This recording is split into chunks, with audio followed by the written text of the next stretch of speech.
Hello friends, हमारे channel Hindi IT गुरु में आप सभी का स्वागत है।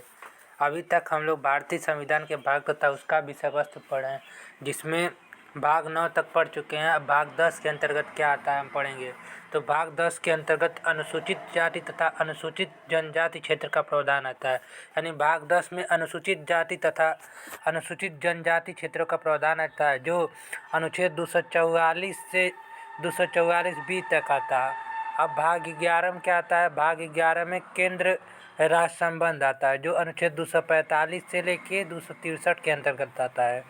फिर भाग 12 में क्या आता है? तो भाग 12 में केंद्र राज्य के मध्य वित्तीय संबंध आता है, यानी यूनियन टेरेटरीज और स्टेट के बिटवीन फाइनेंशियल इकोनॉमी आता है।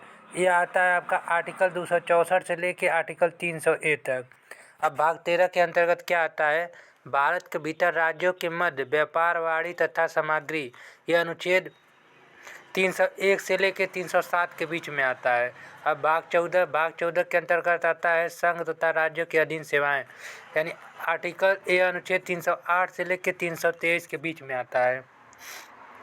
अब भाग 15 में क्या आता है? भाग 15 निर्वाचन आयोग आता है, जिसमें आर्टिकल 324 से लेकर 329 के बीच आता है। भाग 16 में कुछ वर्गों के विशेष उपबंध आते हैं, अनुच्छेद 330 से लेकर 342 तक इसके बीच।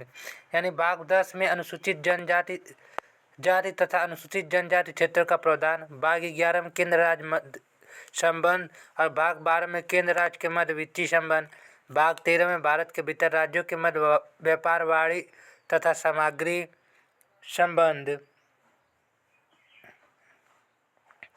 फिर भाग 14 में संघ तथा राज्यों के अधीन सेवाएं, भाग 15 निर्वाचन आयोग, भाग 16 में कुछ वर्गों के विशेष उपबंध, भाग 13 में भारत के भीतर राज्यों के मध्य व्यापार, वाणिज्य तथा सामग्री के बीच संबंध।